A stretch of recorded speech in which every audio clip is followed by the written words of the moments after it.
Well, hello there, friends, and welcome to Strangers in the Night, your source for late night VR gaming talk. I, of course, am your host, Wes. With me, as always, are my good friends. Eric, how you doing tonight? What is going on, fellas? How are we doing tonight? Doing pretty good, man. Doing pretty good.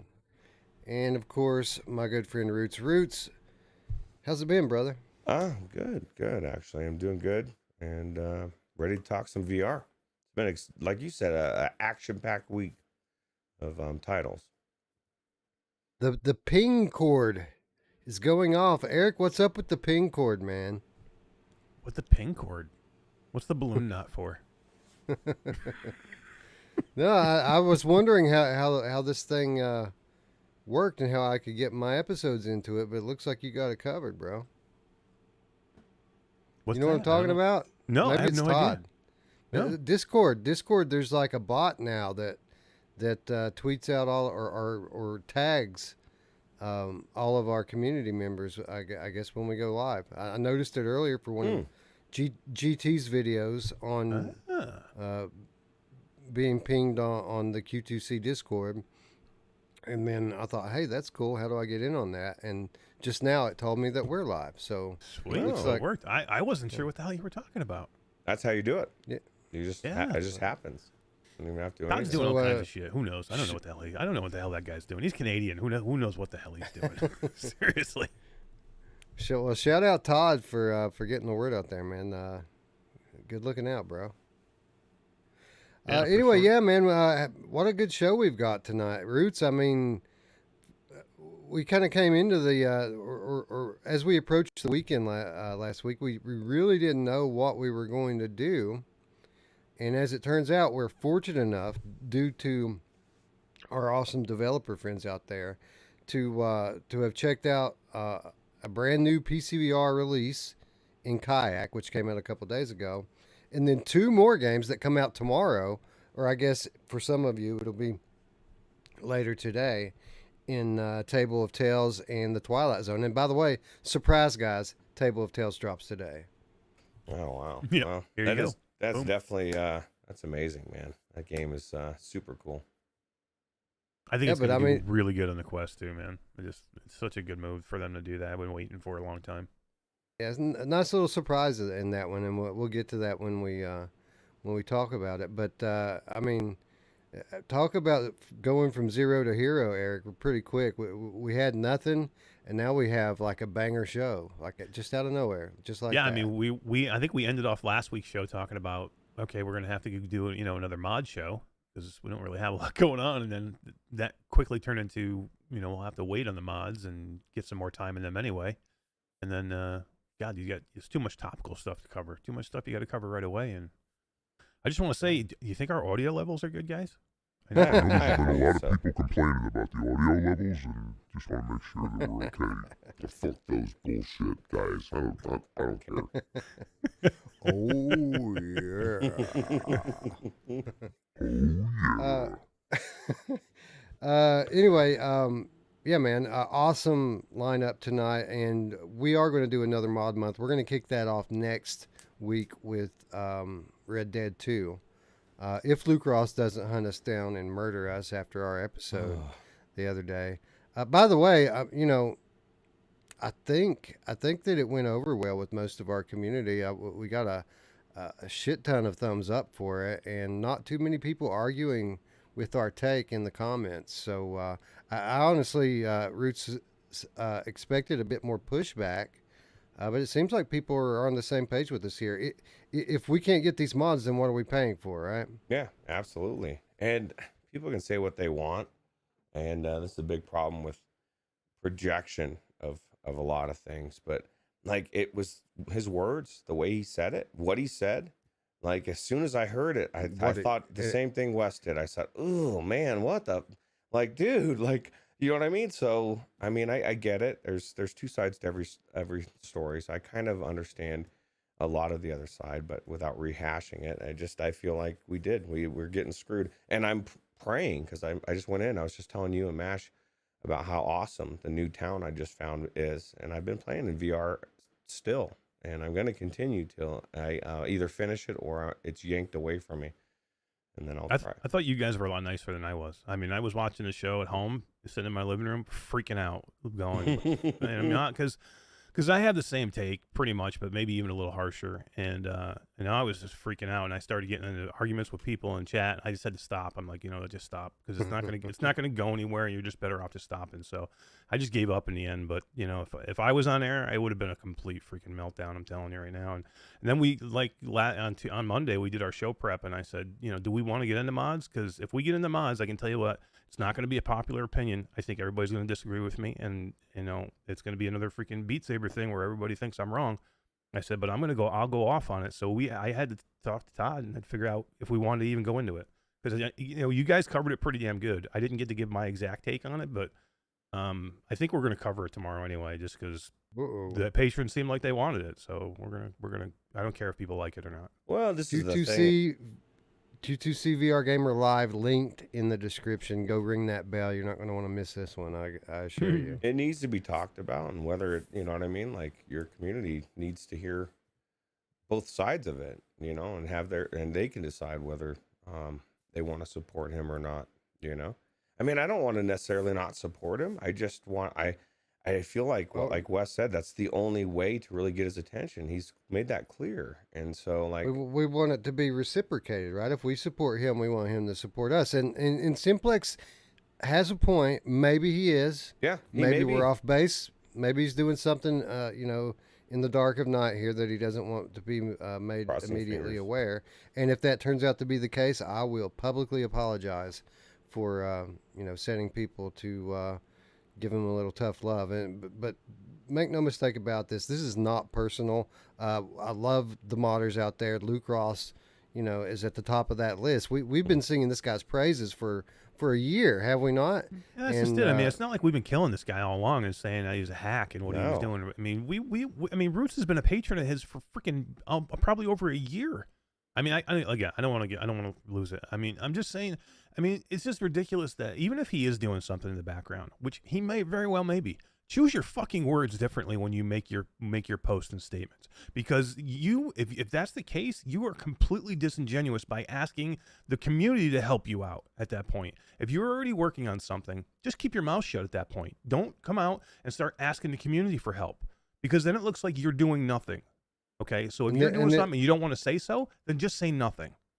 And then after you take it down off of the Patreon page, you tell people pretty much that if you share it, then you're stealing from me, as if he hasn't been justly compensated already for his work here. And he can't monetize that stuff anymore. It's out of his hands. There's nothing he can do with it. Right, it's gone. So it's gone. So. Like, you know what I mean? What's the point? You're not.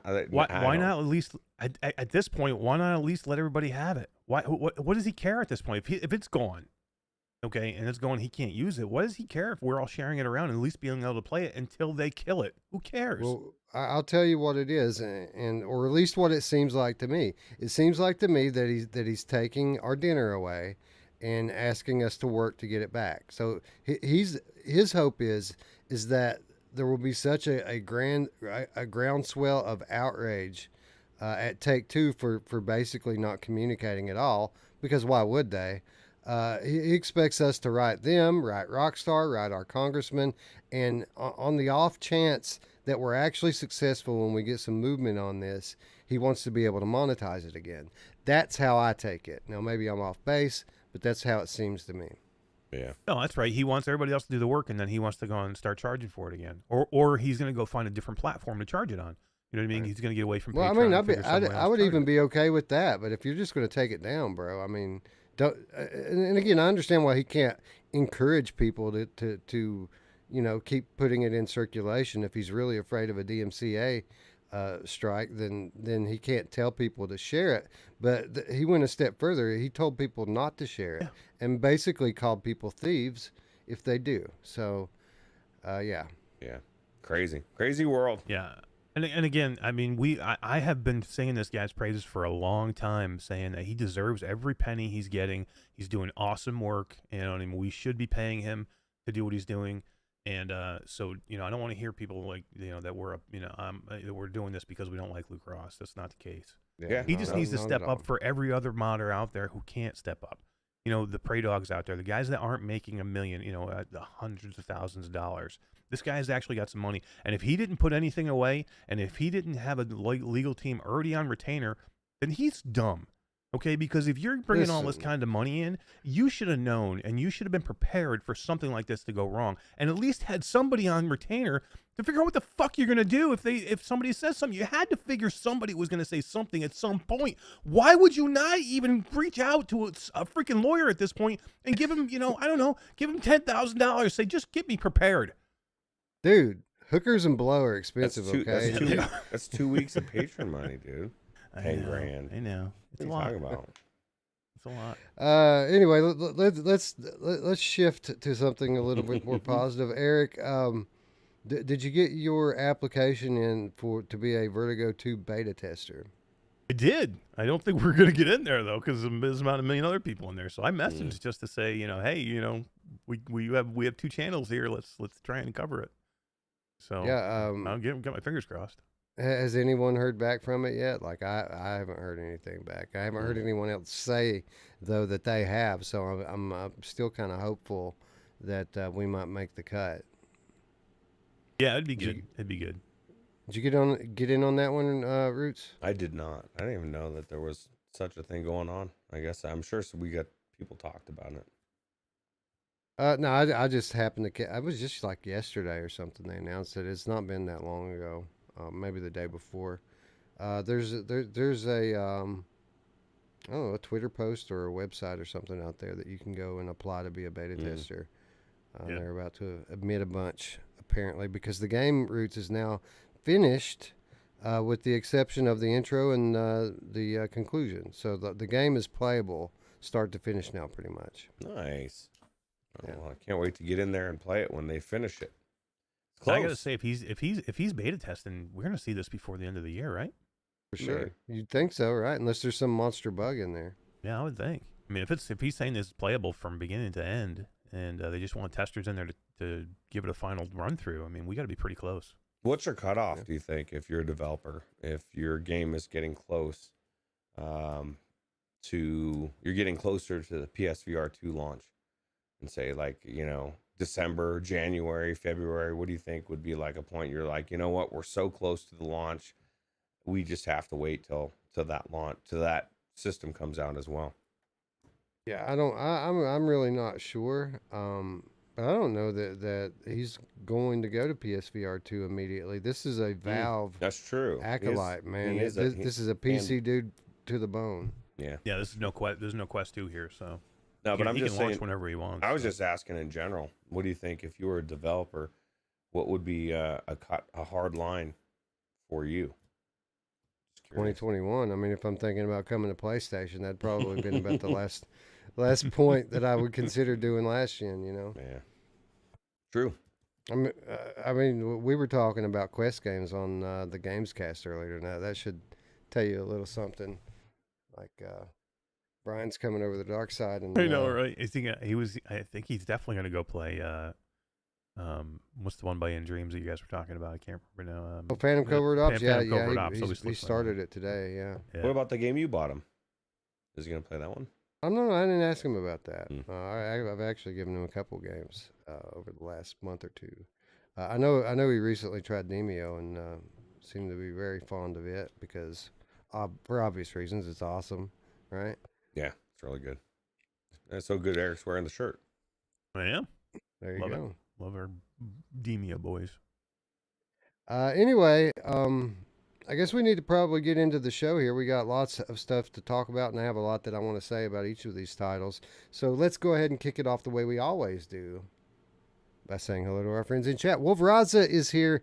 Guys, I think it's safe to say Wolvie's back. Right? Man? Yeah, good to see him back, right?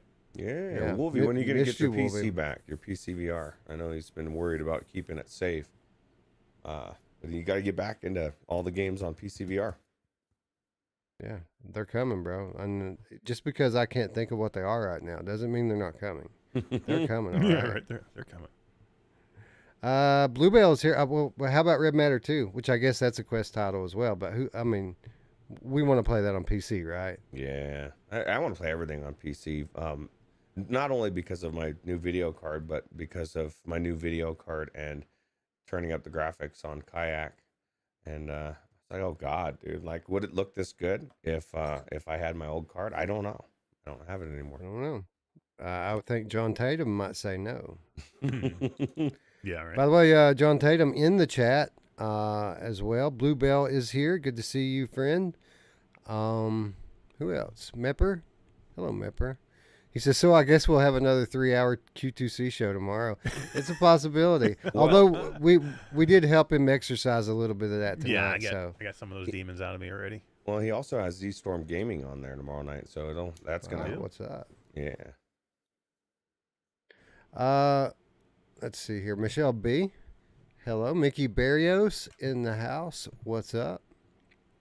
Guido, good to see you as always. So Guido messaged me this morning. He said, "Hey, I just want to let you know I did this. I'm doing the same thing with Q2C that I did with Virtual Strangers. So I'm watching you back from episode 1, and I'm like, oh fuck, man, sorry." Yeah. Right. No, you were good. So man. cringe. Like even going back, like I don't know, like a year and a half. We're so much better now than we were then. It's just nuts. And that's kind of what I told Brian today when we were talking about doing these, these Quest games. I'm like, look, man, what we do is we play VR games and we talk about them. And the only way that we're as good as we are at this is by repetition, by doing it more and more. You can't just take a year off from playing VR games and expect to get better. You have to keep playing, and he gets it. So hopefully the Game Cats won't judge him too harshly for for looking outside the Sahara Desert that is the PSVR store. Anyway, Chinatown D, what's up, D? Good to see you. Diz the Game Cat, yo, what's up? Traveling Man 3775 is here as always. Mo Beast, what's up? Let's see who else is here. Radio Runt. He says we need a returb.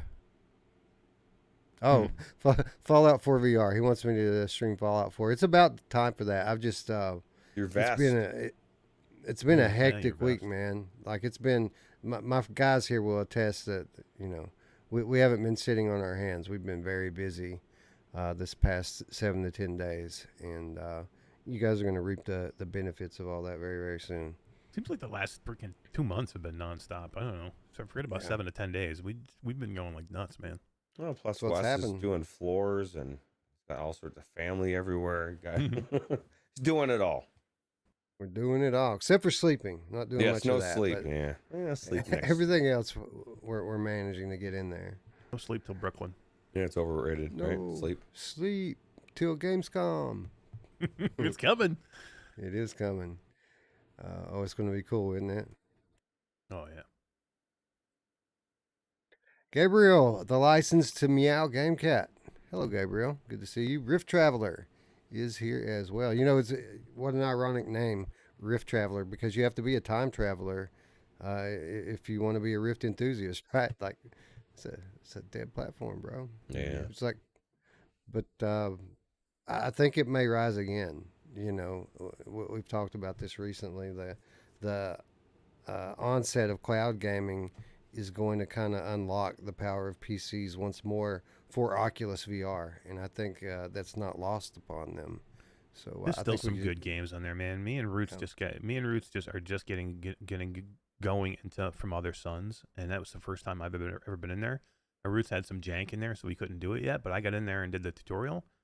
Man, that's a freaking beautiful game, man, and I'm just barely scratching the surface into it, and it's gorgeous, man. There's still a lot of stuff in there for people to play. Yeah. I mean, it rivals that early Oculus catalog rivals the PlayStation catalog from that time period. I mean, yeah. I prefer PlayStation, but it's not like it's a blowout. Like the early Rift exclusives are still among the very best VR games that you can buy today. So, yep. Carl Parker, Wes, you got to play the Table of Tales on PSVR, bro. Hey, dude, I started on PSVR Yeah. with it. I have played it on PSVR, and you're right, it's great on PSVR. It actually works very well because those wands are shaped like move controllers, so it's just kind of perfect, right? Yeah. Yep. Let's see who else is here. Four Wheeling is here as well, and with that, I'm going to get my ass out of Top Chat and into live chat. Fuck you, Top Chat. What YouTube? Come on, man. 2022. What are you doing? Come on, man. Yeah, no, I actually have. I've got Table of Tales on all platforms. We started it on PlayStation because my man Roots here, believe it or not, actually turned me onto it back in the day when Roots was a little heavier into PSVR.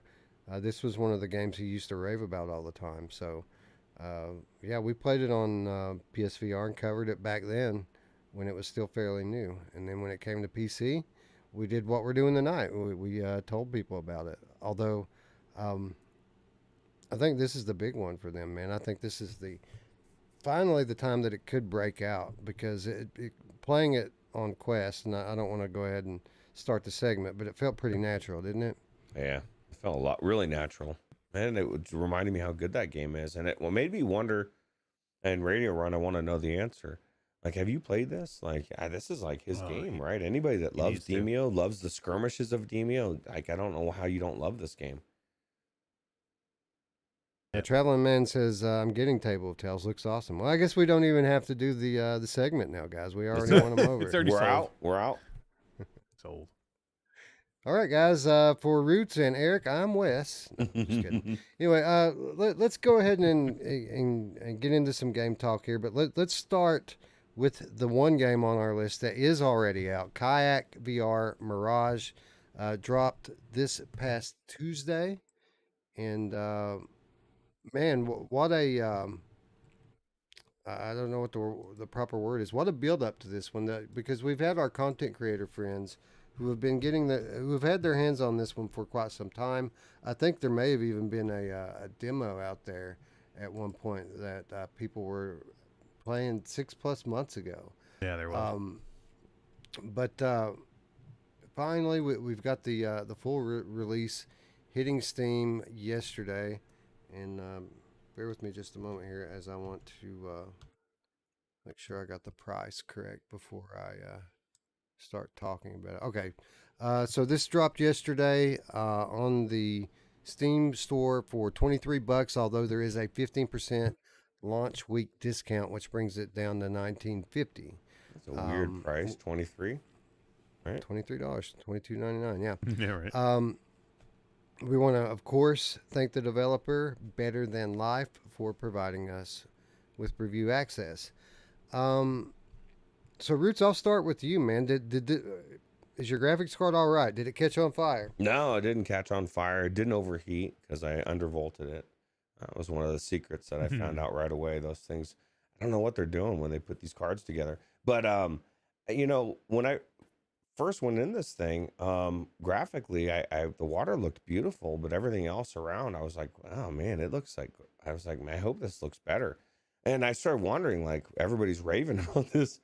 But I decided I would actually turn things up, and man, there's so many things to turn up. Just the fact that you can actually super sample on top of the super sampling. That's one of the things that I saw. It warns you this is on top of your super sampling, so you can get this thing really cranked up, so much so that I turned it up to, I think, 2 times inside game, and had to turn it down like a couple just to make it smooth. But everything else was cranked up, and man, beautiful. It was absolutely stunningly beautiful, and we should be pretty clear up front that the visuals in this game are about 97% of the total attraction here. We wanted to play this because we knew that this is a gorgeous game with gorgeous, realistic environments. And Eric, this game did not disappoint, did it? This game's awesome looking, man. This is probably one of the best looking games I've ever seen. I played it. I played it with my Pimax and my Quest 2 linked, and it's tough going back from the Pimax. It's just tough putting the goggles back on. It's tough putting the toilet paper tube back on. That's all. That's what you look like. Because when I'm just in the Quest 2, I don't notice it. But when I'm in the Pimax, I mean the field of view on that is so large. It's crazy how much more you see and how natural it looks when you're wearing it, and it just looks so good. And I had the same effect, Roots. I had to turn everything up because when I first got in there, it had that look of like originally before I changed the setting, it had that look of like almost like a Vaseline look on a lot of the foliage. You know what I mean? It had that like smearing almost effect to it. And I turned everything up to cinematography or cinematic or whatever. Yeah, and then I turned my super sampling up in my Pi tool. Wow. So I was up pretty damn high. But I'll ask one thing: did you guys have long loading screens? Maybe once or twice. Most of them came in pretty quickly. No, mine was like fast. Yeah, I had a couple long could have been where I had it. I had it on my external hard drive, so it might have been just because of that. But it seemed like it took a long time, a couple times to load. Rift Traveler says it looks amazing in the Reverb G2 also, which is how I played it. No, I didn't jack up the super sampling like you guys did. I left my Steam VR super sampling on 100. I left the games at default. The quality level of all those categories, I didn't put it on cinematic. It was on the one right below that, epic or something like that. But what I did do is I enabled the AMD Fidelity FX, and I enabled DLSS, and I turned the DLSS all the way up on it, and just absolutely beautiful. The interesting thing is when you turn on the DLSS, it tells you have to restart, but you don't. As you switch the slider from 1, 2, 3, 4, 5, it's a 1 to 5 thing. You can see the difference with each one. Yep. So it's obvious that you don't have to restart to use it. But man, it was beautiful. I can't imagine it being much, more crisp and clear and detailed than it was. I just assumed that cinematic would start it, would crash it for me because while it ran very smooth during the gameplay, the menus were very choppy and heavily reprojected for me. That's weird.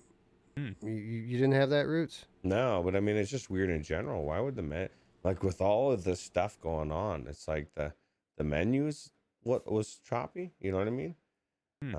Yeah, the game ran perfectly. Eric, did you have any kind of reprojection or performance issues? No. Again, I think the only issue I had was the loading screens. I was going to say.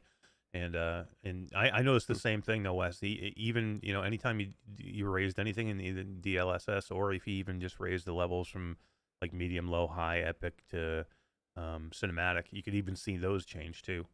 So yeah, well, you didn't have to restart anything, and I didn't have any issues, man. I really, besides those a couple of times when it loaded, took a long time to load, I had zero issues. Nothing. Frame rates were always good. I mean, we're running, all of us now are running pretty crazy systems, so I don't know how this is going to run on something normal. But I mean, I'm running the 8KX, which is hungry already, with a 3080 Ti, but I don't have the best CPU in the world, and I think this thing ran really, really good. And I turned everything up, so I think it'll run. I think it'll run on pretty much everything. They recommended 2080, right, for this? Yeah, I think that's the recommended spec. Yeah. Somebody said though that in Virtual Strangers Discord, I thought somebody said they ran on a 1060. Yeah. Actually, it was a 1660. Oh yeah, 1660 Ti, which is equivalent to a 2070, right? Something like that. No, it's not like a 27. It's more like a 1070. Okay. Yeah. Anyway, it'll run on a wide variety of hardware, and there's a wide gamut of options to allow you to dial it all in the game's menus, which is great. And I'm going to go back in and turn it up even higher now that you guys have given me this confidence. I just assumed that cinematic would put it up in smoke. And Epic was so beautiful anyway. Like, I didn't feel like I was missing out on anything. What's up, GT? Our friend Gamertag VR joining us. Yeah, good morning, man. Good morning. Yeah, the cinematic it basically just changed some of the detail. So it just brought you like when I was looking at it, I was looking at like a rock face of a like a cliff outlook overlooking the water, and then when I was in the menu, and you could see like the shading on the cliff was better in cinematic, and it showed more shadowing. That was pretty much the only difference, but you want it, right? If you can do it, you want it. Oh, one other setting I changed too that I forgot to mention. I turned the anti-aliasing off because typically if you're running at high resolutions, aliasing isn't really a problem. That's true. And when I turned it off, I could see a little bit of shimmer, but when I jacked up the DLSS, all of that went away. So it was fine without the anti-aliasing at all. Bluebell says that they were the one that has the 1660 Ti or that played it. So. Anyway, did either of you actually play the gameplay part of it in race mode? Like I did every map, right? And I did the day-night cycle. I did every iteration available of every map, and I spent significant time in each one. Had a blast, just taking in the sights and sounds. But I never did the race. I'm not interested in that. Did either of you even try it out? I did not. I did the exact same thing you did. I went into every place. I went into every single night-day cycle, the storm cycle on that map, and just spent a lot of time free roaming because I don't even get to race against anybody in real time. That would be, to me, would be fun. I don't care about leaderboards. That's just not my jam. I did just because this game is boring as fuck, man. I mean, that's the problem with this game. I mean, I did it just because I was like, okay, I've seen everything I want to see. I've already had that holy crap moment. And I looked at I went to every level. So I was like, well, let me see if the race will bring me something that will pull me back. I mean, again, I want this to be a title that I want to go back to. So I'm looking for something to give me reason to come back in other than looking at it or showing other people what it looks like. And it didn't. It's not that exciting. I mean, you're basically just going through gates. It's like if you've ever seen kayaking in the Olympics or anything like that, that's what you're doing. I did I only did one level, the Arctic level, where it's all ice. I did that one, and I didn't even finish it. I got about 3/4 of the way through when I stopped. But it's beautiful. It's fun. What did you guys think of the Arctic level at night with the Aurora Borealis and the stars? And it was awesome. This game's pure eye candy, man. Did you go into the cave? There's a cave. I did. Yeah. It's awesome, isn't it? Yeah, that was the thing is like I wanted to explore. Like I was like, I don't even care if if that would be the thing. If you had really cool places to go through and stuff, like even more than what they have. Like I kind of feel like with what Mash said, I've been in and I could see myself going back in enough time in a certain mood, or if I'm Colorado timed or whatever. But I would like to see something more to pull me through because the racing really doesn't attract me at all. But if I could race against you guys in there, I think that would be cool. I would just like to go in and hang out and paddle with somebody, and that would be cool. You just shoot the shit, Yeah. Bluebell, I'm with Bluebell on this one. Bluebell says it's not boring to me; it's relaxing. It is relaxing. And that's kind of the value I get out of it as well. It's not something that I'm going to go and try to entertain myself through activity, but it absolutely is something I can put the headset on and just unwind, right, and relax. The scenery in this game, I mean, it might be the most photorealistic that we've seen in VR, and it makes me hopeful. It makes me hopeful for titles like Hubris. When I see how well this runs and how well it looks, it makes me hopeful for PSVR 2. Again, because I can see what's possible now. This is not like a big AAA dev. This is a small VR studio. It makes me hopeful for Hellblade: Senua's Sacrifice 2, or I guess it's not Senua's Sacrifice anymore, but Hellblade 2. When you see how photoreal that game looks, you kind of get worried that they might not be able to pull that off in VR. But then when you go into something like this, and you see what's possible from a smaller independent developer, then all of a sudden my hope comes back for titles like this. So yeah, I definitely won't be going back to it every day or every week for that matter. This is something that I will revisit when I need to just take a load off and chill. Well, think about all the games in this. Unreal Engine 5. Like once Oh those yeah. start rolling out, then we're not talking about the resources anymore. Then that's going to be amazing. I guess Tass, before I'll turn it over to you, Eric. Tass said he's working on making a paddle for this game. So, Mr. Tass, Mr. Tass paddle coming, incoming. Yeah, I was just gonna say that. I mean, this is just this is just not for something I'm looking. I don't do anything in VR that I'm not like gaming in.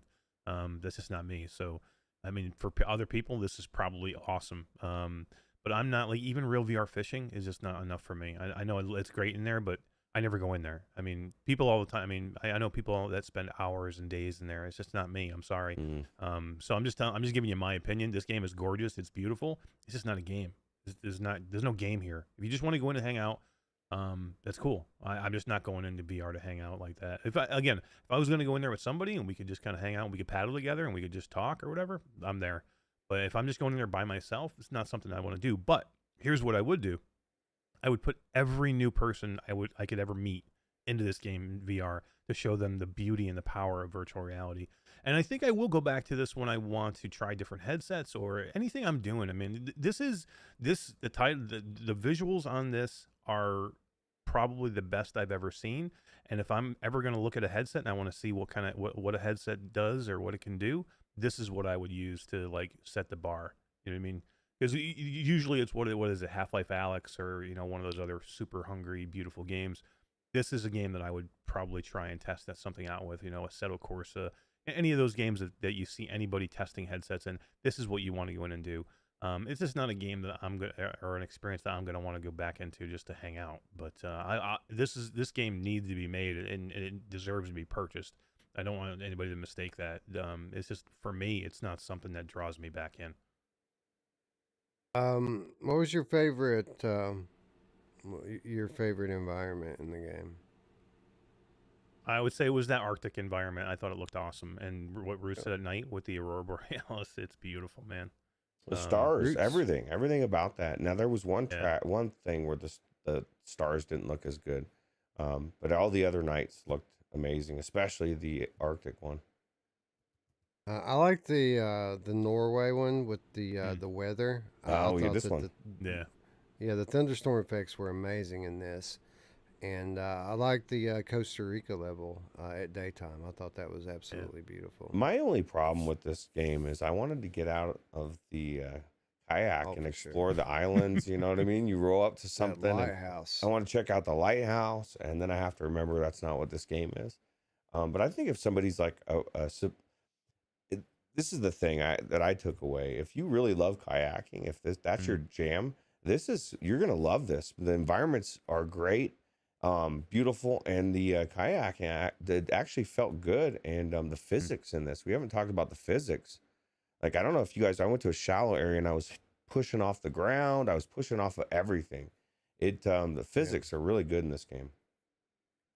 I agree, but to be honest, I mean, the paddling really means nothing to me. To be honest, I was kind of wish I had like a trolling motor on this thing, so I could just turn it on and lay back and let it like drive me through the environment. That would be awesome. A tour, like tourist mode. This is like Microsoft Flight Simulator in a boat. Yeah. Yeah, that'd be awesome. What do we always say about Microsoft Flight Simulator? It's boring. I don't want to drive. I don't want to fly a plane for 10 hours. I just want to sit and watch. I always said that I don't care about driving the plane, but I've never been in Microsoft Flight Simulator, basically because there's a little bit of a barrier to getting it installed and getting it running, and I just haven't really wanted to put the time into it yet. But yeah, I don't have anything disparaging really to say about Flight Sim, not yet anyway. Are we all still here? I'm starting to get a little choppy in my Discord feed. Yeah, no, we are. I'm just watching the thing drop. It had a little a hiccup, what I like to call it. That should tell you something about Kayak VR. It's so demanding that watching footage of it makes your computer slow down. Yeah, absolutely. It's giving my my rig a run for its money. What'd you guys think about like the the amount of life for animals or fish or whatever. You think it was a little stark? I mean, wasn't a ton there, right? I mean, there was stuff there. There was turtles. There was some dolphins. There was some fish every once in a while, but you would think, I mean, some of these reef environments should be. You figured they would just be filled, but I imagine it's got to be impossible, right? This is I mean, just because 2022. Everything's dying, bro. Like if you went back 20, 30 years, it'd be full of wildlife. Would be good. There's to no go. whales. There's no whales anymore. Yeah, but no, I agree. The one thing I did notice though is like, this is kind of where the piece comes in, is like the sounds, the sounds of the nature, right? The chirping, the bugs, it sounds really good. It's a lot going on. Yeah. Anyway, what do you think, Roots? $20. Yay or nay? I think it's a really good price for it. I mean, maybe they'll add some environments, some new tracks or whatever, or maybe some of the things that, I mean, even if they just did the tourist mode, that would be amazing. Where I could just go on a track, call it the Jungle Cruise, call it whatever you want to call it, it would be cool. $20, Eric. Hell yeah, this is a gorgeous game, and again, everybody should have it in their library just to go in it and hang out, or if you want to, or show other people. I mean, this is a must-own game just for the visuals alone. And I want to say the sound effects too. Roots was right. I mean, the sounds of the paddle and through the water are really relaxing, and it sounds really good. There's something satisfying about that, especially when you get going into a rhythm with the kayak. So yeah, it was cool.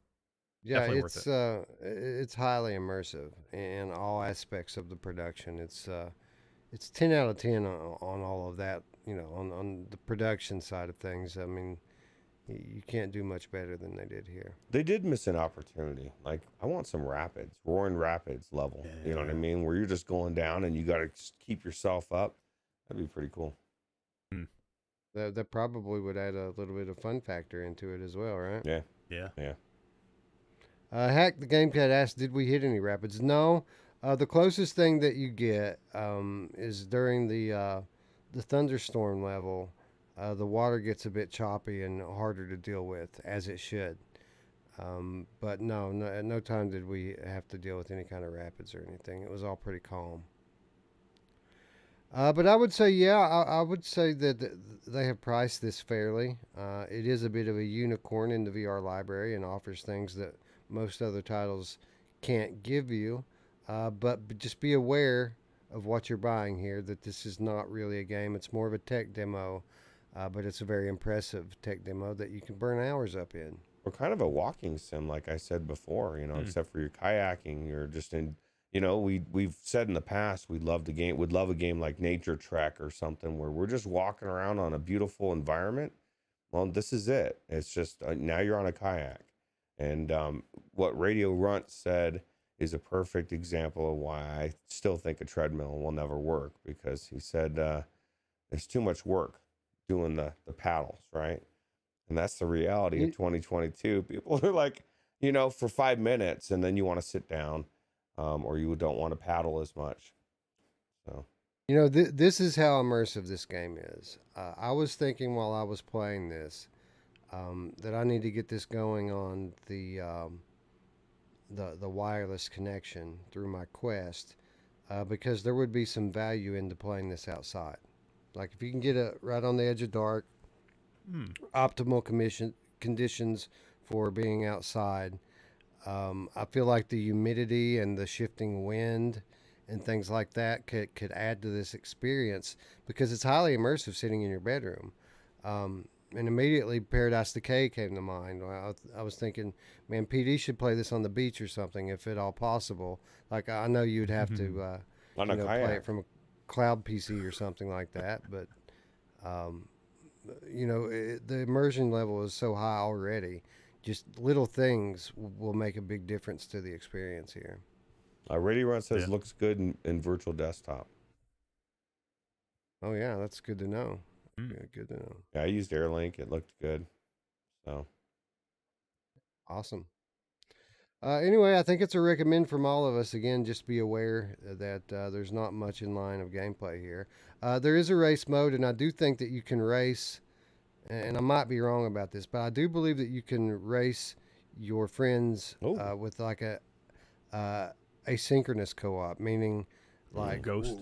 we should be able to like I should be able to race Eric's Ghost if he had finished the race, which he didn't. I But don't- if he had, then we should have like a ghost of a boat to race when we're in there. I want Eric in there. I don't want Eric's ghost. That's creepy. You keep your Is ghost creepy. to yourself, Eric. The ghost of Eric. He The was ghost. eaten by a flying Come on, turtle. man. You want my ghost. You know you want my ghost. No way, bro. I don't like it. I want you alive. Did you guys stand in the turtle's way at all? I did not. I was scared to. No. He just crawls right over the top of you and your kayak, man. No problem. He's not at all deterred by you. Like he pushes you for a few minutes, but then when he gets like off of the shore a little bit, it just kind of floats up and right over your kayak, and then he's gone. Yeah. It's crazy. Did you get the dolphins jumping over your boat? I didn't see the dolphins. I didn't either. Yeah, good call. Travel Man says played in a hammock. There you go. There you go. Anyway, impressive stuff here. It has me excited for the near future of VR. When we start to see stuff like this just in a random Steam title, then it bodes very well, not only for the future of PC VR, but PlayStation VR 2 as well. Radio Runt was put off by the fact that no one asked him to buy a dragon in this game. So he's that was his thing about this game. It's in Not gonna Kayak happen. too. Yeah. You know what I want to do? I want to play this game for like 30 minutes one day in the Norway level, well, while it's raining, and then I'm going to reel it right up to the shore where that dog starts barking at you, and then I'm going to boot out of it quickly and boot into the shore VR, and then There you go. we'll go get in the lighthouse and unravel the mystery of the island. I thought you were going to say you're going to go right into Covert Ops. Random Covert Ops. You could do that too. I did. I was looking for my gun when I was going Right. around. Anyway, let's talk a little bit about some games that actually have gameplay and feature it prominently. And while storytelling is at the center of what Table of Tales the Crooked Crown has to offer, there's quite a bit to like about this as well with regards to gameplay. Of course, this is a game... it's a story-driven adventure game in the form of a tabletop simulator, a la Demeo. You know, Demeo is the one everyone points to. It's the popular one. But this was Demeo before Demeo was Demeo by years. This game came out a few years ago on PlayStation VR as an exclusive. And as we mentioned before, I think it was last year it came to PC. And then today it comes out not only on Oculus Quest, but on Nintendo Switch as well. You know, Roots, I mean, there's not a whole lot that we could say about it that we haven't said before, but I think it all stands to be repeated because if you're like me and you kind of cut your teeth on single player story driven adventures, this is a very good one, and it does have challenging, unique, and diverse gameplay, right? Yeah, and you can even if you don't want challenging, you can pick the what do they call it? It's a story mode, right? Where it's pretty much just I don't know if you go. It just makes it so easy. It's just the story or what, but I could never do that. I do the balance. But yeah, it's got so much to it and very unique. And I was just blown away again in this attic. And I want to thank my aunt for leaving me this special table because how cool is that? You know what I mean? Can you imagine being a kid and you got this key and it comes to life and this bird flies out and starts telling this tale? Like, Mash, you need to get your daughter in this game. You know, like I think she Seriously. would really love it, right? It's just very, very done so well. And I just really enjoyed it. And I picked a new person to go off the edge. Horatio, you're fucking out. I looked at his stats. I said, how the hell did he make the cut the first couple times? There's no way he should have made it. So I got rid of him quick. You know, it's interesting, right? Because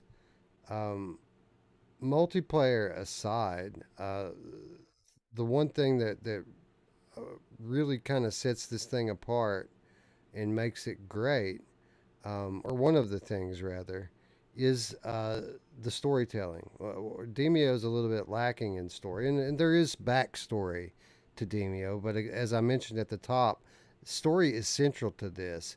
And you have this little mechanical bird there, who's the table master or whatever, that's telling the story as you go. Which, by the way, it's a branching narrative. The story hinges upon your choices. Eric, I thought it was just so cool the style in which the narrator tells the story. It's like a classic dungeon master style of reading, right? Like you're playing D&D or something. Yeah. I think Demio should have done more of this, because you have that voice of the whoever is the shopkeeper or whatever is in Demio, and you hear them talk a little bit, but you could do that during the game. I mean, it only says like it's the monster's turn or whatever, but it could put some stuff in here like this and give you some more story as you go. And I think that would have been cool. And I love the Raven in this, the voice acting, the way it takes care of all the voices and it does it like like it's acting it out. I think is so well done. It's one of the best parts of this game. I mean, the gameplay is awesome here, but the storytelling here is probably one of my favorites, I would say.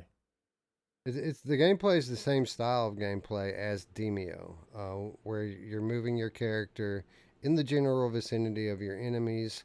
Or, I mean, the cool thing about this game is not everyone is necessarily a friend or a foe. There are neutral characters that you can, persuade and kind of charm your way through situations, or you can fight. It's kind of up to you as a player and the stats and abilities of the characters that you're using. It's a lot more diverse in that way. Where Demio kind of gets the nod is in the actual like deck variety. So you have a lot more like moves and things that you can do in Demio. So they both exhibit flexibility that the other one doesn't have, which is cool. It's one of the things that makes this game very unique. Roots, one of the things that Demio is known for is a beautiful selection of different environments for you to play in. But if we're going to go head to head here, I think Table of Tales probably wins in that department hands down as well, doesn't it? Yeah, because it's changing. You're going to, you're on this boat, you're going into towns, you're going, all sorts of places, right? You're actually going places. And I just thought it was, it's just a different take on it. You know what I mean? It's just different. Speaking of different, Eric, we've played this game already now on 2 platforms, and we very much expected an identical experience coming in here and playing it this week on Quest. But there was one very pleasant surprise that we weren't expecting, in that the Quest version has to offer that the other 2 don't. Isn't that right? Which one do you mean? Oh, you don't. You can That's play. coming. You don't need controllers to play this on. Oh Quest. yeah, I never did it that way, but yeah, you're right. You're right. Yeah, I did try it with controllers. I never have my controller tracking off, so I don't even look at it that way. But yeah, you're right. Well, it was, the game told me as I went in that I needed to enable hand tracking to play it, and that's why I knew to do it, is because the game told me to do it. And then when I got in there, I played for a while with my hands, and then I switched over to controllers eventually, because there was a couple of times, it didn't happen often, but there was a couple of times that it lost tracking and made me drop something I was holding, and it was a little bit annoying. But for the most part, the hand tracking worked very well. They have the controls actually worked out very well with this. It's very intuitive. The limited number. I mean, it's a tabletop game, right? It's the type of game that you would play with your hands. So like even when you're using your controllers, you're simulating using your hands anyway. So this is a very good application of hand tracking, and it makes me curious when Demio is going to follow suit and take that idea as well. There doesn't need to be feedback. You know what I mean? This is a game where you don't need it. you know? Yeah, So for sure. it's perfect. That was weird you said that, though. I never had anything pop up. I mean, I knew that it was hand tracking because they had said it in some of their press stuff, but I had forgotten all about it, and mine did not tell me that when Me I either. logged in. I don't know why. It didn't either for That's me. odd. Weird. Or maybe I just missed it. I could have missed it in the menu and just went Well, by I it, but- played. I played today. Then that might be. I might have got a different build than you guys. Oh, maybe. Tatum says the PSVR version does have the extend feature with the wands to help getting him over the table. This game does. This version does have that as well. But I do feel like it kind of set me a little closer to the table this time. Did you guys feel like you were a little bit more kind of in the action this time? I never felt like I was out of it, like I needed an extender at all. I didn't even think about it, to be honest. Interesting. Yeah, I Eric? remember using it a couple times in the PlayStation version, and I never thought I needed it on this version. So I don't know. Maybe it could be. It's been a while since I was in the PlayStation one, but it seemed natural to me this time. I didn't need to stretch or move or anything. Someone's asking if this is Quest footage, and to be honest, I don't know. And the reason why I don't know is because it looked very, very comparable, or at least by my memory. I don't remember it looking much better on any other platform than it looked on Quest. Did either of you guys feel like the Quest graphics were a detriment to the game? No, it looked the same. Beautiful. You know, it looks amazing on all three platforms. I don't think this isn't a game I would run to and play on PC because it's on PC, right? I noticed no difference at all. There you go. This game is made for Quest. That's why I was surprised it took them so long to go here. Ready to Run got Yeah. a good point, and I agree. He says they need to add co-op for the main story. That would be cool. That would be very cool. Yeah. It'd be But another anyway. Demio, really. It would just be it would be Demio with a different story and different settings. To be honest, a game like this, the way this game is structured with the branching narrative and the constantly shifting environment and the narration, there are a lot of things I like about this over Demio. If this game, I think if this game were developed today, that it might be better than Demio. Again, Demio has a little more polish on like the animations.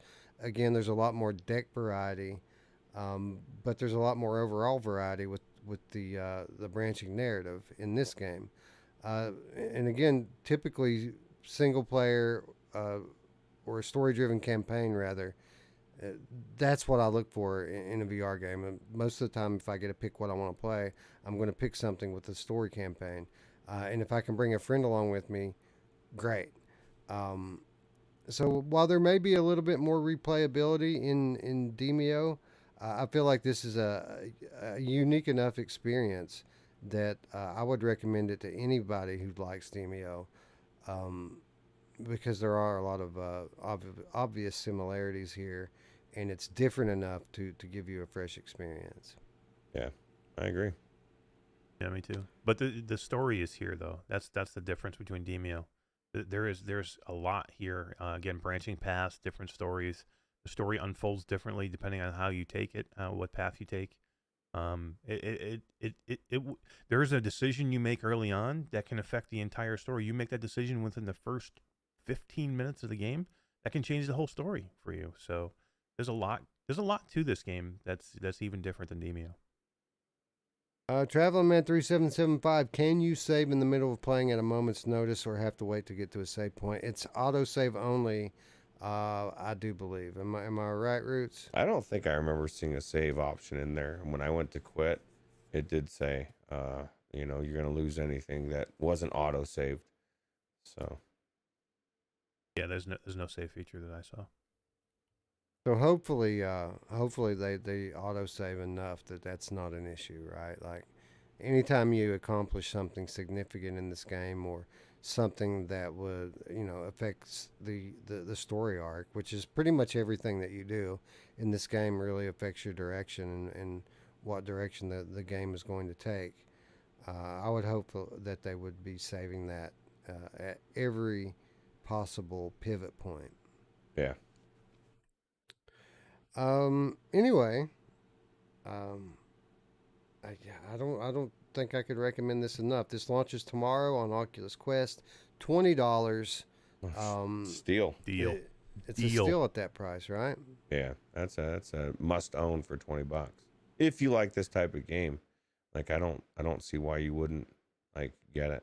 It's just magical, man. Like this whole thing, this whole story is being told in this attic. You know what I mean? And you're on this table and it's changing, and it's I don't know. I just think it's one of the better games out there for VR.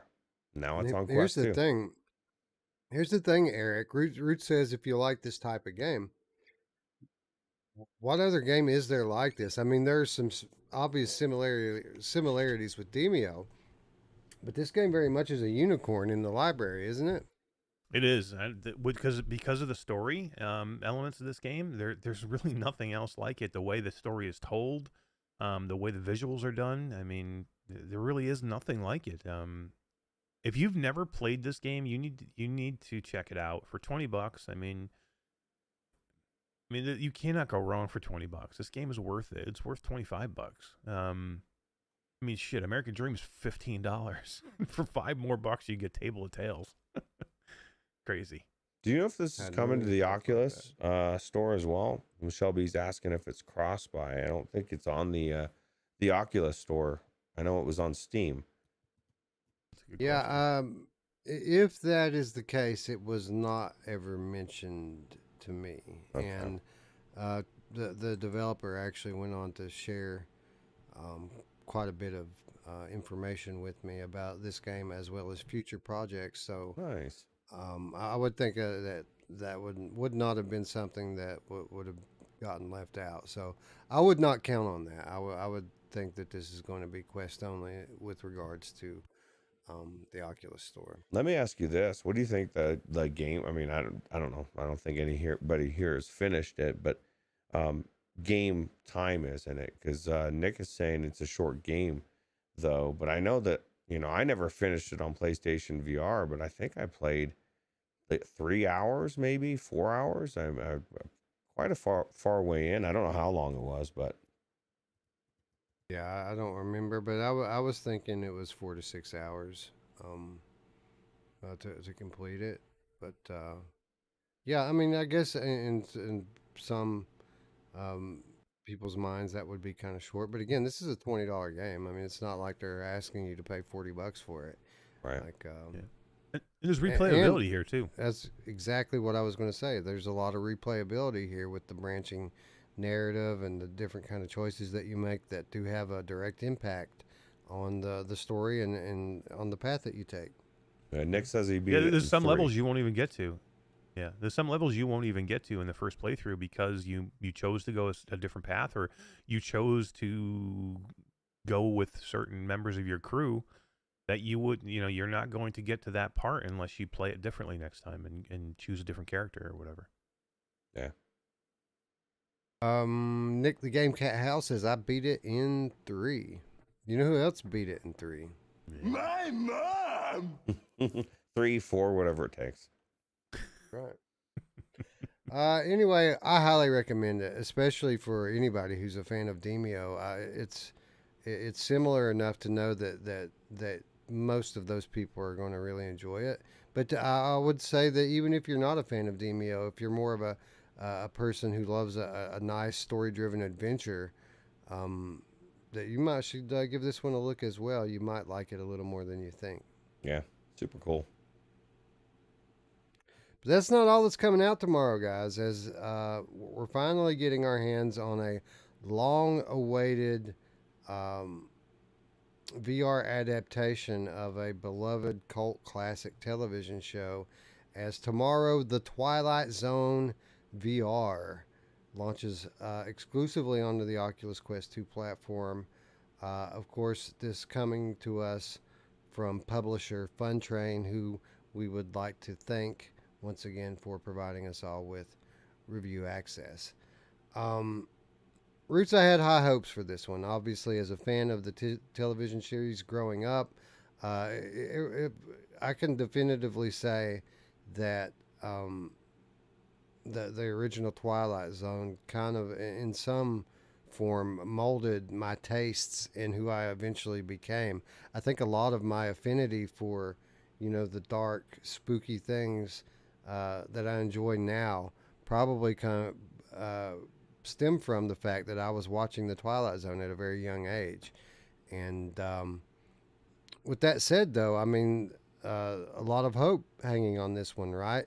When a developer takes on such a beloved IP, they always run the risk of not living up, right? Yeah, absolutely. I think the biggest thing that people they need to stay true to form, right? A lot of times they take something beloved and it's not true to form, and then it doesn't sit well and just doesn't feel right, right? I know there's a lot of concern from people with Fun Train just because Tarzan they produced it. I'll tell you what, Saint Tarzan. I'll just say that right now. I, you know, man, I love Twilight Zone growing up as well, and I was worried. I was really worried that they were going to make it not feel like the Twilight Zone, and I can say that's not the case. It wasn't the case for me. I felt like I was thrown right in that world, and it was cool. Eric, were you a fan of the Twilight Zone coming up? Oh yeah, absolutely. Big fan.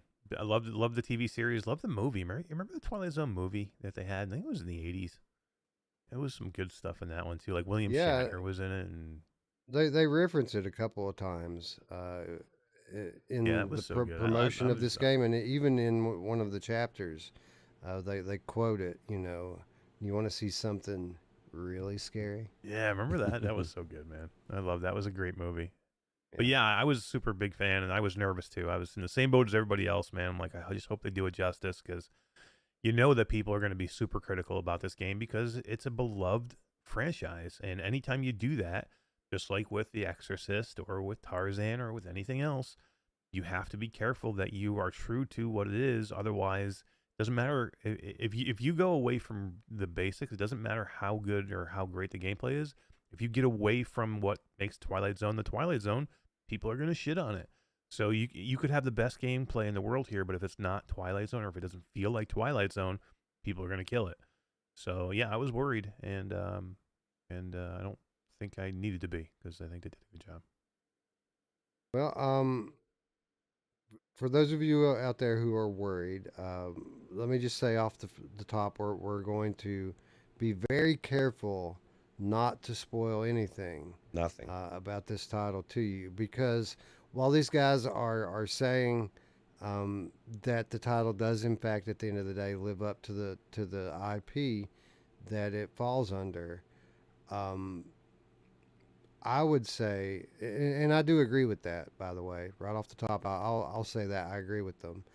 Um, I don't think gameplay is at the center of this title at all.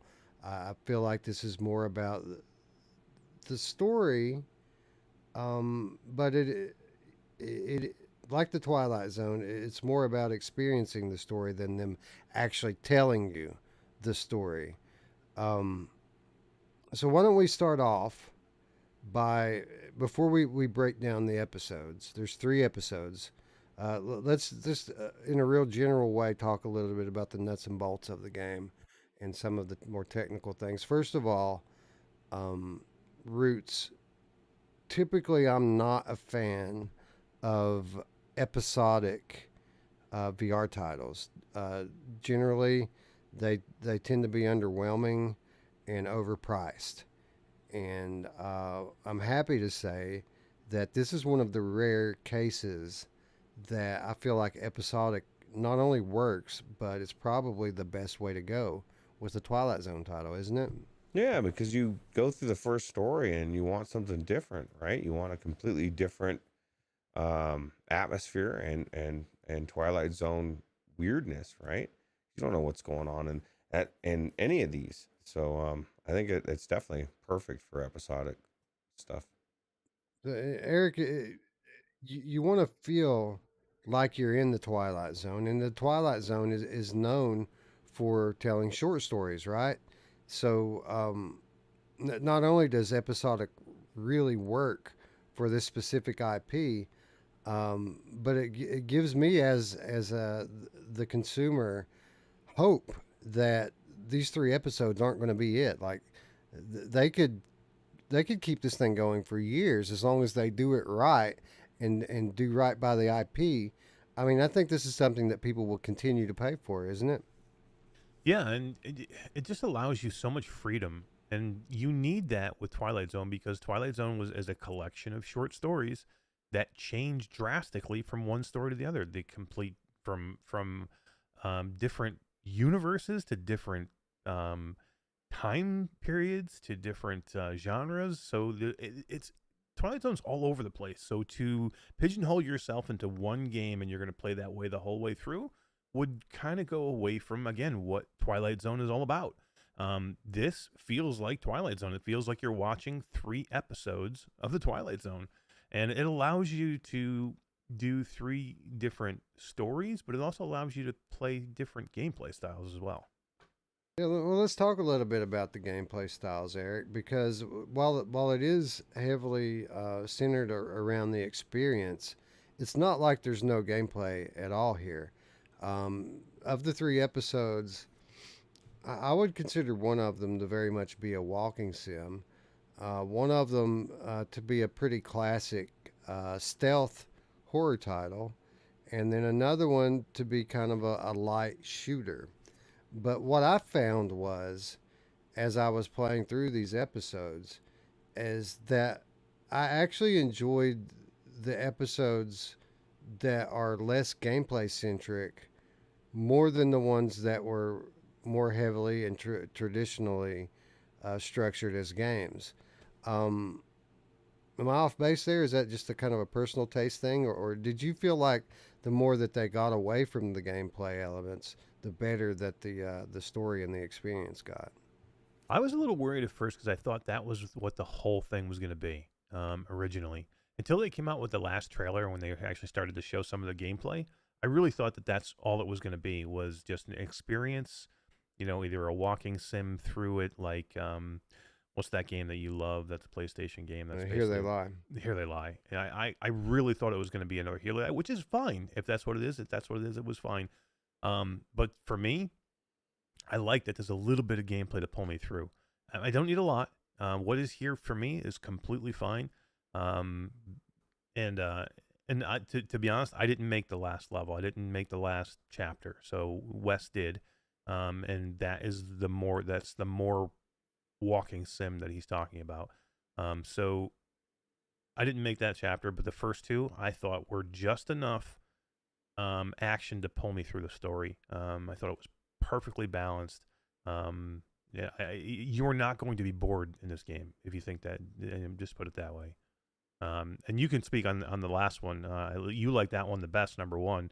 And I don't think that one's going to be boring either. Well, again, we'll get into the episodes and we'll break them down individually in a moment. Roots, what did you think about the gameplay elements in the episodes that you played? I thought it was good. Wasn't sometimes you feel like that in something like this with a story they put in gameplay, but it's there just to give you to do something, right? But it didn't feel like that. It felt like there was legitimate gameplay and it was actually fun. It's definitely not boring. So Yeah, they played it pretty safe in the genres of gameplay that they chose. That they picked stuff that generally goes over pretty popular by choosing a stealth level and a shooting level.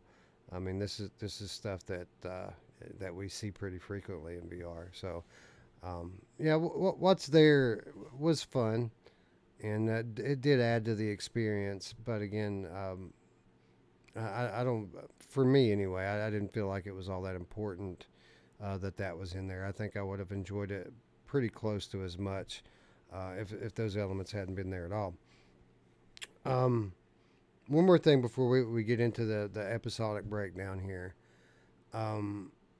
Let's talk a little bit about production value, because this is a Quest title, and you can tell it. You can tell it's a Quest title. The audio work is very good. I would class it as, and really, I want to talk more about the game visually, Roots. They go for photorealism here. That's what they've chosen to do here. They want you to be as immersed as you possibly can in this world. And for the most part, I felt like they did a pretty good job here with it visually. Although, from time to time, there are items and there are areas that the resolution takes a little bit of a step back, and you can tell that you're in a quest game. Did you at all, when you were playing through these episodes, find yourself thinking, man, I hope they bring this to PC? Yeah, absolutely. I want to crank shit out of everything. I mean, the game looked good. It looked really good, but like you said, it had those moments where you could tell it's a quest game. But I mean, it didn't deter me, didn't pull me out, didn't from the immersion of the game. But absolutely, especially with my rig the way it is now. I want everything. I want everything to be on PCVR. But yeah, it definitely would be a game that would be awesome to crank up.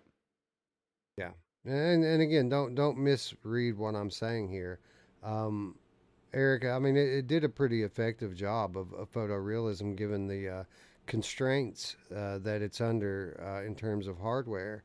I would liken it to something like Paranormal Activity on Quest, where I mean, it looks pretty good. It's certainly convincing enough, right?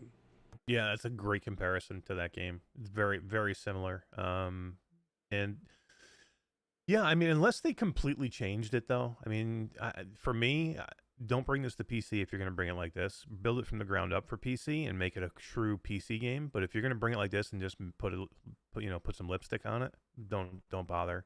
Because to me, I didn't miss anything here when I was playing this game. I'm like, I would say when I was in it, I was like, yeah, bring this to PC and make it a PC game. That would be that'd be crazy.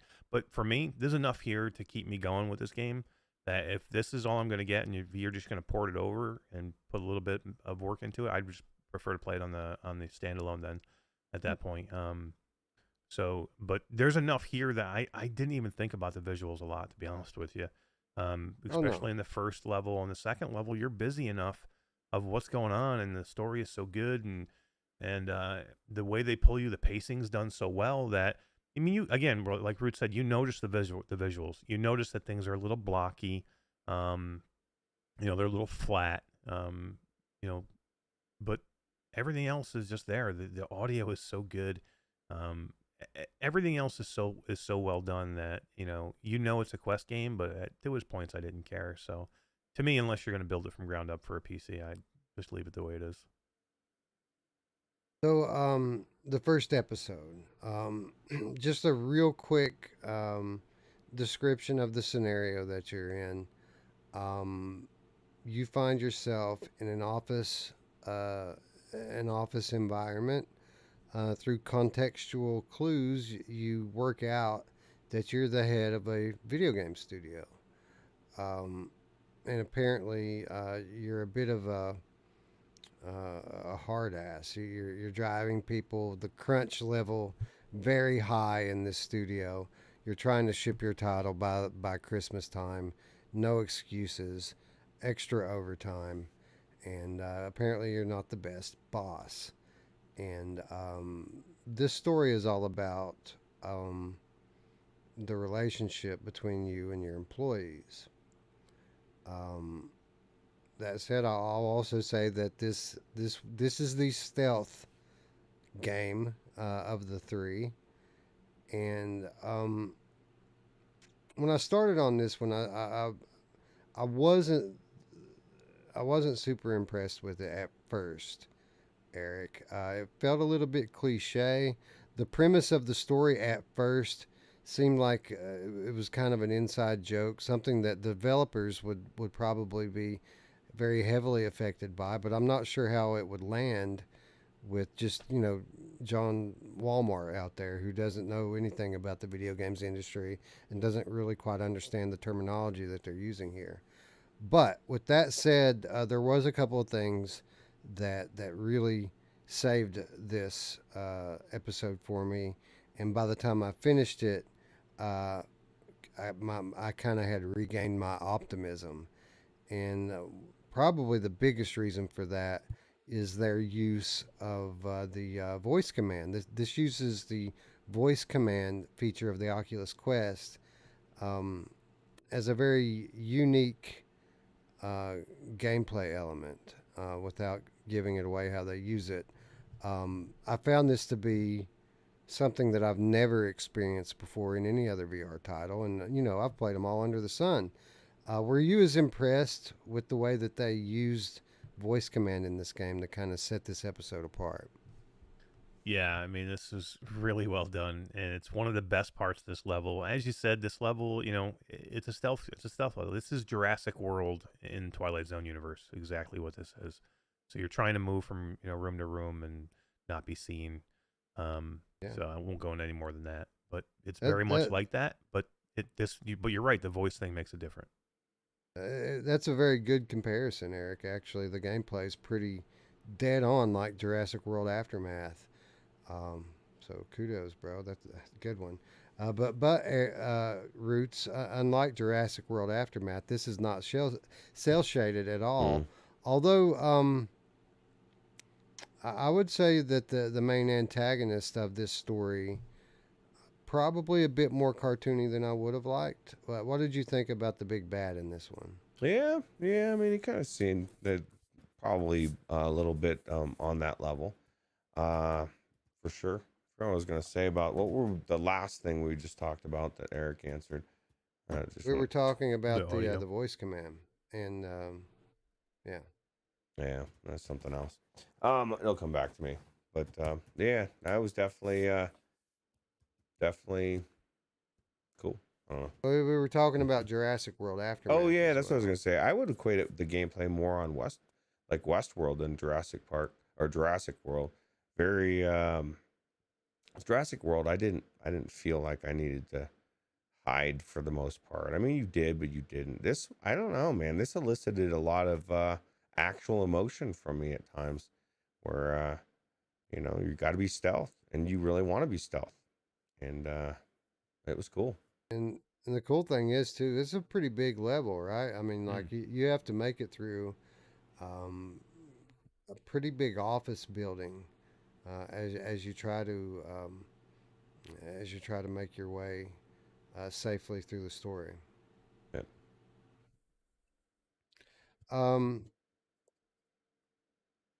What did you think about the big bad in this one, Eric? Like, not only, I mean, it was scary enough, I guess, but it was a bit cartoony, and in addition to that, super repetitive. Like, I felt like they could have laid off the dialogue a little bit with that guy, and it would have landed a little bit better. What did you think about the things that were said and in the way that they were said?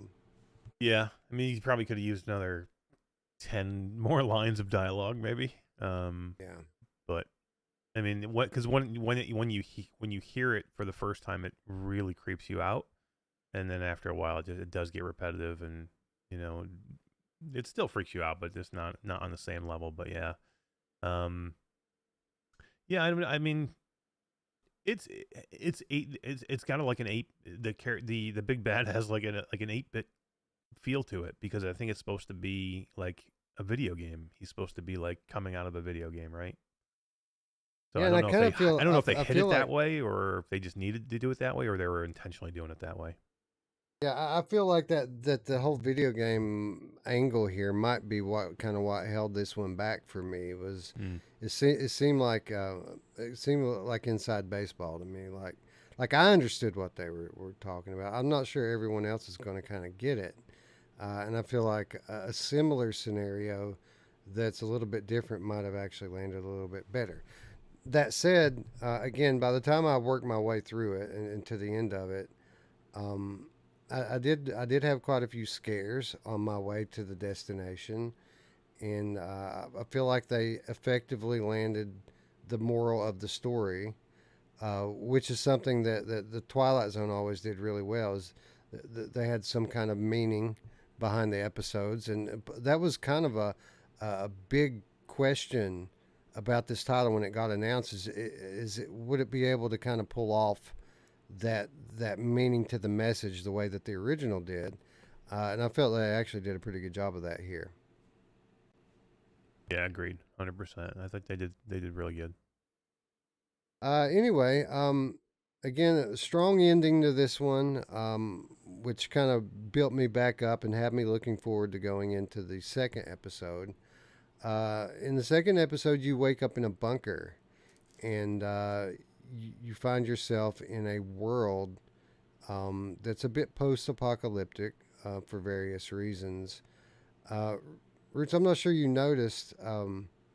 But if you read some of the newspapers from episode 1, some of the events that they were talking about in those newspapers were actually the events that led to episode 2. Did you catch that? No, I didn't actually. I did. Was looking at the newspapers. I think it was was it the second one at the beginning in the bunker? There's a couple newspapers in there, right? Yeah. I could have sworn. Yeah. So I was looking at those. I didn't really read any newspapers. I don't think in the first one. Yeah, there weren't a lot of them, but some of the ones that were in there were the newspapers from the second episode. Wow. So I don't even, maybe that was not even intentional, but it was cool. But anyway, the scenario here puts you in the shoes of a father who's making their way out of a fallout shelter, pretty much, to find his daughter. That's the scenario that you're in here, and this is the level that plays like a shooter. Immediately, as much as I like the environment in the first one, Eric, I immediately found myself more in my element here with this one, with the post-apocalyptic environment, with the shooting gameplay, and the big bads in this one. Certainly, it had more of a horror feel to it, or at least I felt like that. How did the second episode land with you? Yeah, this was definitely more my speed because it had has shooter elements to it. It has some nasty little monsters that you're going up against, which is cool. And again, the sound in this is really great. I mean, the sounds that these things make as they come up out of the ground is really, really cool, man. And I love the environment, the post-apocalyptic environment. It was just really well done, and yeah, it gets you out of that office because that's the whole idea. The first episode, you're in an office for the whole thing, and this one kind of gets you out a little bit, in to where you're a little bit outside, and it's just really cool. I like this was probably I didn't do the third one, but this was my favorite of the two that I played. Well, for me, Roots, this was a big step up, and while it was kind of cool to have the shooting gameplay, again, it really wasn't about that for me. It was more about the scene and setting of the episode. What did you think about it? Well, I only made it into that bunker. So I went out in the bunker and started looking around, and then I ran out of time, so I jumped out. I didn't get to see all the gameplay that you guys are talking about, but the good news is I do have a copy of it, and I'm just gonna go back into it and check it out. Mm-hmm. Well, I recommend you do because this is when I started to really get excited about the game again, and my excitement level during the gameplay started to once again reach my excitement level when they made the announcement that this was a game that was in development. Again, the gameplay is cool. It's a good something to keep you on your toes. The shooting gameplay. I wouldn't say that there's anything special about the shooting gameplay. It's pretty basic shooter. Mm-hmm. But Wolveraza asked how are the haptics. The haptics are sufficient. Visually, this level looks really good. The art style is pretty awesome. Again, they do a really good job with the photorealism here to make you feel like you're really in this environment. There are some areas of this map. It's again, Eric, another very big map, isn't it? Yeah, I mean, I find myself getting lost a couple of different times in certain parts of it, and I don't want to go into specifics, but it's definitely one of those ones where you can get lost and you can get off your path and you can think you're going in the right way and you're actually going back to the beginning where you started from. So yeah, I mean it's definitely a bigger map, and you're right. The gameplay, the gunplay or whatever you want to call it in there is there as filler. It's still more about the story that pulls you through, but it does give you it gives you enough. It gives you enough to get you through it, to give you something more than just a walking simulator telling a story.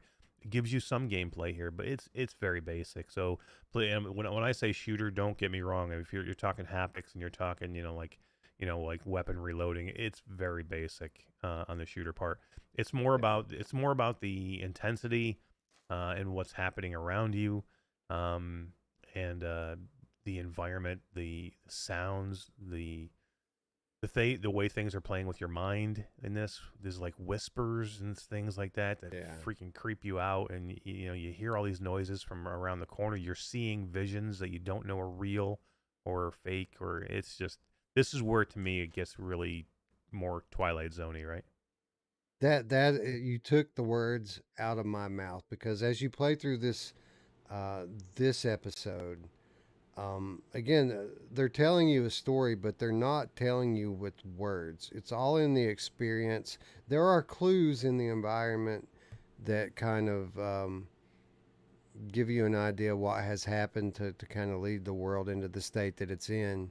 And by the time you reach the conclusion of the episode, this feels like a legitimate Twilight Zone episode. This turns out to be something that would fit right in to the original series, in my opinion. And when I finished this one, I just couldn't be happier, because this was what I was looking for, what I was hoping for when they said Twilight Zone VR was coming. I want to be in a Twilight Zone episode, and they very much nailed it with the episode 2. Now I really have to go back in there and play it again. Yeah, for sure. But isn't this the kind of game, the game that you want to hear what you guys just said about this? When you want to hear that the gameplay is secondary to the storytelling. This is all about storytelling. If they had fucked that up, the game's fucked.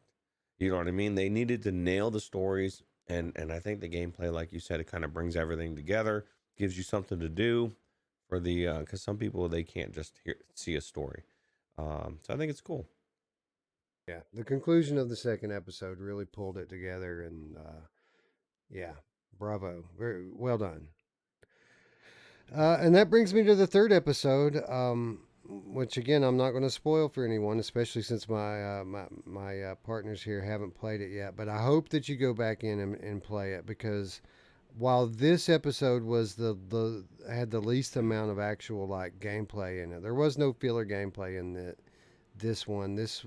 I mean, I guess there's some game-like elements to it, but this is, I mean, technically I would call it an escape game.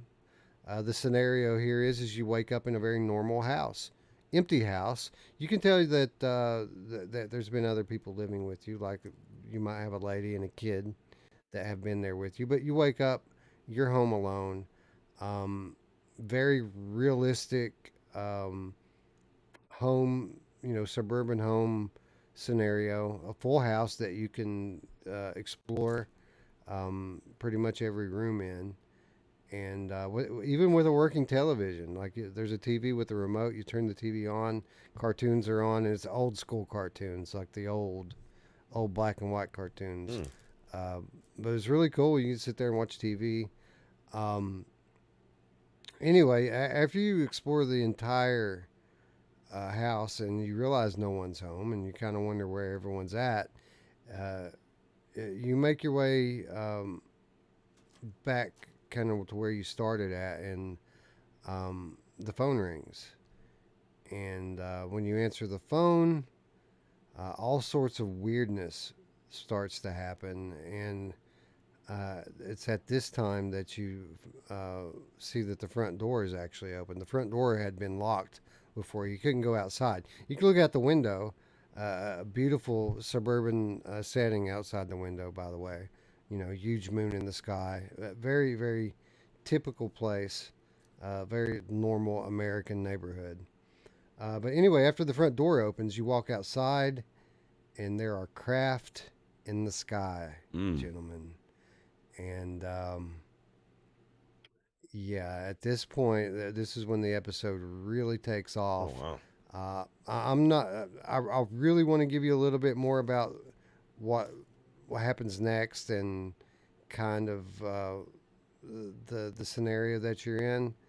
But I'm not going to. I'm just going to tell you it's a scenario that you're trying to escape. Okay. And what I really love about this one is how surreal the environment is. It's nuts. It's one of those games that I've said 1,000 times that we don't have enough of in VR, where you never know what's around the next corner. You never know what's going to happen if you turn around, if things are going to be like they were when you just looked at them. It's one of those where up is down and down is up, and everything's backwards and twisted. You find yourself like in the upside down. It's That's fun. I absolutely love it. I mean, this was a masterpiece of an episode. I enjoyed it so much, and it really put the bow on top of this game for me. I went from being a little scared as I started the first episode to kind of having them win me back at the end of it, and then I went from a hopeful spectator to a happy camper by the end of the second episode, and then by the end of the third episode, I'm on my feet clapping, standing ovation. The third episode's awesome. I was blown away. I was literally blown away by it. Again, it's something. Surrealism is something that isn't done enough in VR, and it's always very effective when a talented developer employs it, and they did a masterful job of that here. I hope that we get more future episodes like this, and I can't recommend it enough. I'm super looking forward to doing it now. I might even, if After we get done soon enough, I could probably go back because it's probably only maybe like an hour to get Yeah, it. each episode's about an hour long. The developer tells me that in playtesting, to play through the whole thing, about 3.5 hours, which, let's be honest, is a little on the short side. But again, it's still that equals about 2 Hollywood movies. So, and again, this isn't like your typical game. This is for people who want to live the Twilight Zone. It's 3 And episodes, 3 full it's episodes with Yeah, no there you go. commercials. 3 hours. Yeah. Nick, the Game Cat House says after playing Wander, I'm burnt out on escape room games, and that's a real thing too. Like, which I'm sure this is nothing like Wanderer, but I think the escape room games are starting to get a little played out. I think people are getting tired of puzzles. There's no puzzles. This is more of like, if I had to compare it to something, I'd call it like a maze. Yeah, not puzzles at all. This is not an escape room. You're just trying to escape. A lot of what you're... The trailer shows gunplay. Yeah, well, it said the third, right? It said 1, 2, 3. Maybe they got them mixed or something.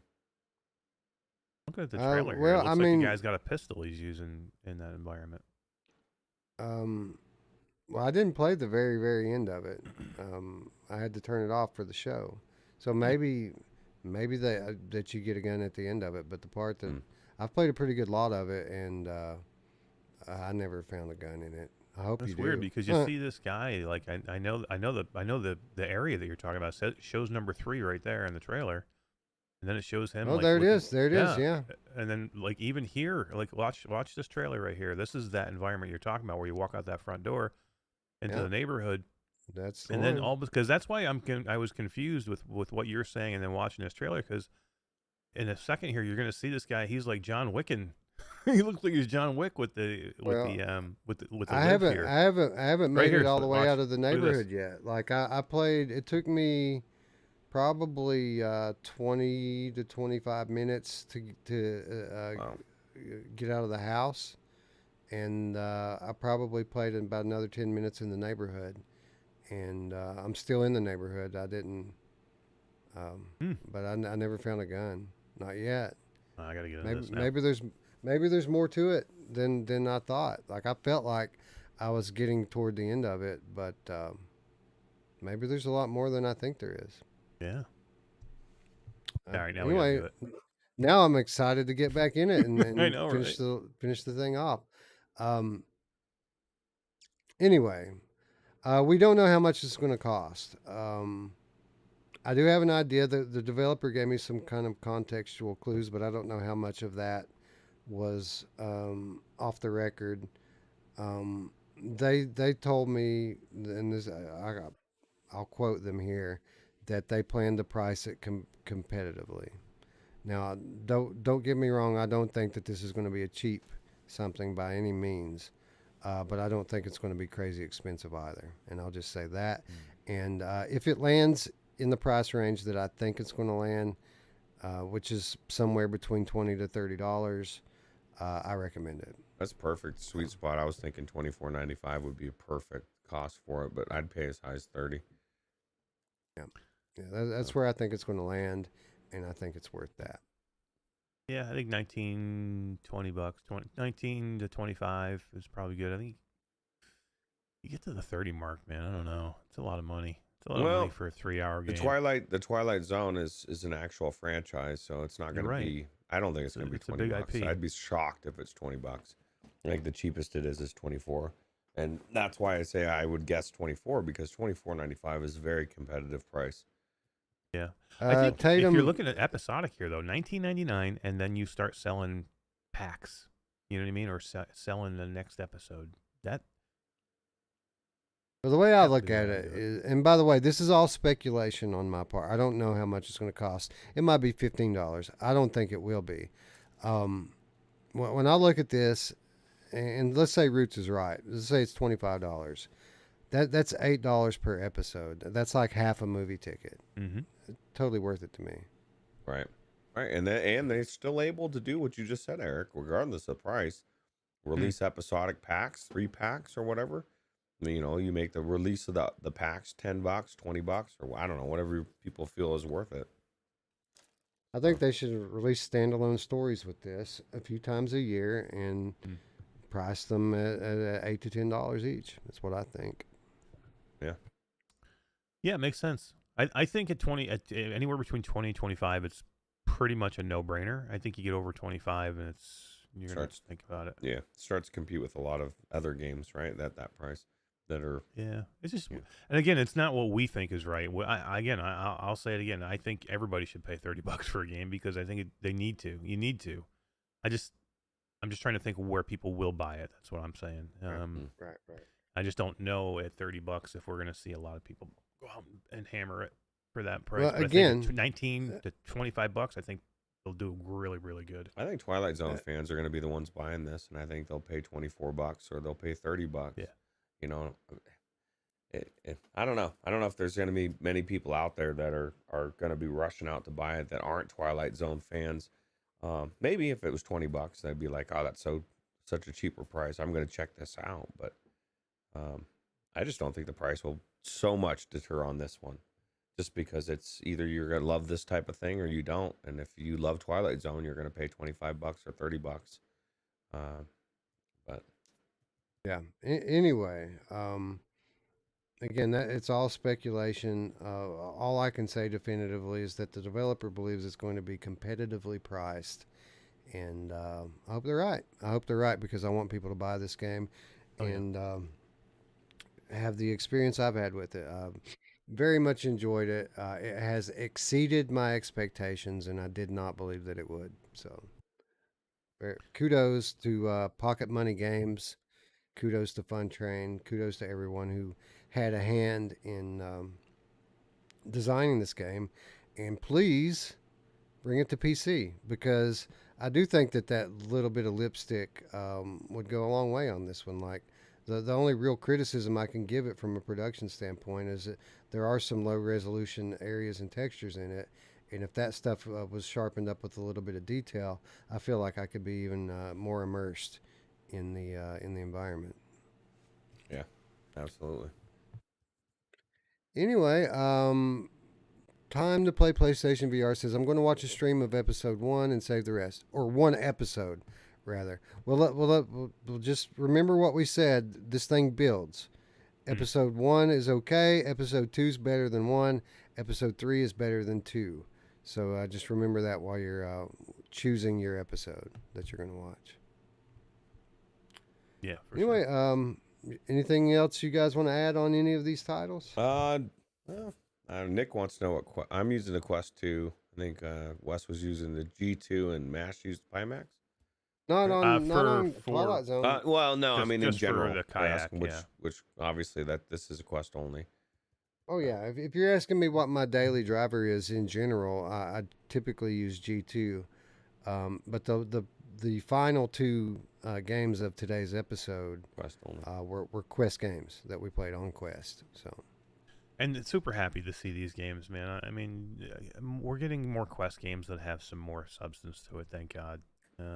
These games I recommend all day long, man. These are good story-driven games that are fun to play.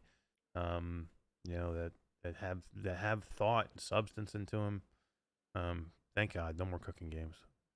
Twilight Zone, bro. The Yeah. fucking Twilight Zone in VR. Hell You yeah. get to be in 3 episodes of the Twilight Zone. Take my money, son. Come on. I love the little piece of music too that every once in a while, and it's not all the time, but every once in a while you'll be in the middle of a level and you'll hear that little Twilight Zone sound. Yeah. The Yeah. Twilight Zone sound that you hear. I do. That's When something awesome. kind of reveals itself that Mhm. has that kind of weirdness coming with it, that they kind of put an accent, an exclamation on these little subtle things by just the faintest little in the Yep. background. It's Twilight Zone, man. Love it. So anyway, we're gonna go play this now. We recommend that you guys do the same tomorrow. It's a big win for Quest this week, right, guys? Yeah, absolutely. The 2 big bangers there. You didn't get Kayak VR, but don't worry. You could never run it on Quest 2. No way. It Would would never melt run. your Quest on your face. It would melt. Speaking of melt, man, I don't know, not melt, but I had a weird moment last night with my Quest 2 playing Red Dead for so long. Like it got kind of weird, and then it was like the distorted, and like I had to reset my headset. I think it was too hot. Maybe what you experienced when you were Yeah. doing After the Fall. I didn't have a 12-hour stream of it, but I just don't think the Quest 2s are designed with all these batteries and Bobos switching batteries out. That's great, but it's Nah. not designed for the heat at all. So, Nick for the sure. Game Cat House says, I thought Quest 2 graphics were bad.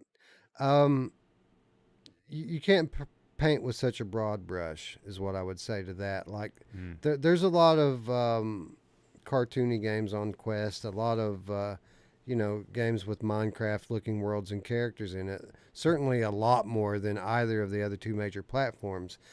But with that said, it doesn't have to be that way. There are also very good-looking games on Quest. Shadowgate. Shadowgate, Red Song Matter, and Smoke. Song Red and Matter. Smoke, yeah. Yeah. Saints and Sinners. I mean, there's a ton of beautiful games. Down the rabbit hole. It just takes mean- more work for the developers to make it beautiful, and it shows.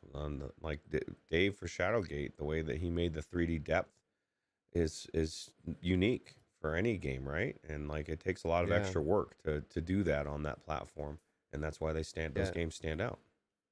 Yeah, the textures in Shadowgate have depth, which is unique for a Quest game. Typically, textures are flat in Quest games.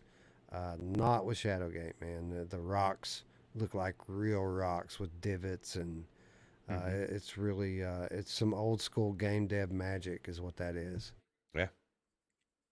Yeah, you can tell when they put time into it. When they put time and effort into a title, you can tell the difference. And it doesn't have to be like photorealistic to be beautiful. I mean, look at our buddy Cyril at Garage Collective. He does amazing things with 8-bit graphics that look freaking crazy good. And he just does really, really well with what they do.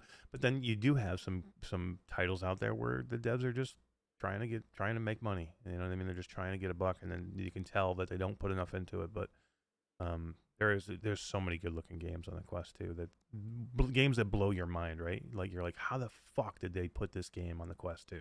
I'll tell you Like what. Warhammer? One thing that the Quest 2 does have is releases. PlayStation VR right now does not.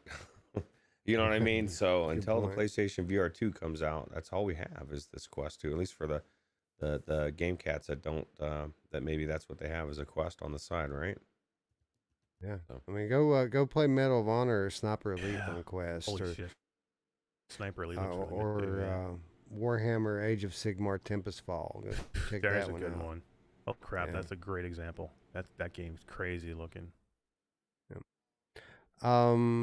Corporate Zombie sliding in here at the end. What's up, friend? Good to see you. Good morning. Time to play PlayStation VR says, I played a Quest, and to be fair, the resolution seems much more crisp than PlayStation VR. See, that's the thing. It's a trade-off. PlayStation VR games with the more graphical power that the PlayStation 4 has will give you more detailed textures, but the older headset with the lower resolution is going to give you a lot of blur, some more foveated rendering, and aliasing, a lot more shimmer. When you get in Quest, the textures obviously are not going to be as detailed. They're going to be lower resolution textures, but the screens in the thing are such a higher resolution that you get a lot of crispness to what you're looking at that's not there on PlayStation. So it's a trade-off, and in some ways, certain games are going to look better on Quest, and other ones are going to look better on PlayStation. The point of the matter is that there's good-looking games on all platforms, and we can't just kind of condemn the whole catalog, even if there is a higher concentration of games with really basic graphics on it. Yeah, absolutely. Good point. Tatum says screen door effect. Let's not forget about that. That's a very good point. Exactly. Anyway, I think that's going to wrap up our episode tonight. I want to thank everyone who showed up to hang out with us tonight. I want to say what an awesome time I've had this week, guys. Not only playing these awesome games, but we've done some pre-recorded stuff that we're going to be publishing later this week. We're going to do on location with Bradley. Sadly, it's Brad Lynch. We're going to try to get that one published by the weekend, and then we have another pre-recorded video next week with some very special guests that I'm still going to keep to myself until the time comes. The moral of the story is I've had an awesome week, and it's largely due to the support that all of you guys keep providing us. So thank you to all the viewers out there. Thank you to everyone who contributes on Patreon and leaves super chats. Thank you to everyone who shares our videos on social media. My life is good, my life is fun, and it's all because of you guys. So thanks again. 100%. Anyway, with that said, friends, I'd like to thank you all once again for watching. For my friends Roots and Eric here, I'm Wes. We will see you very soon, friends. Bye. Take it easy. See you later.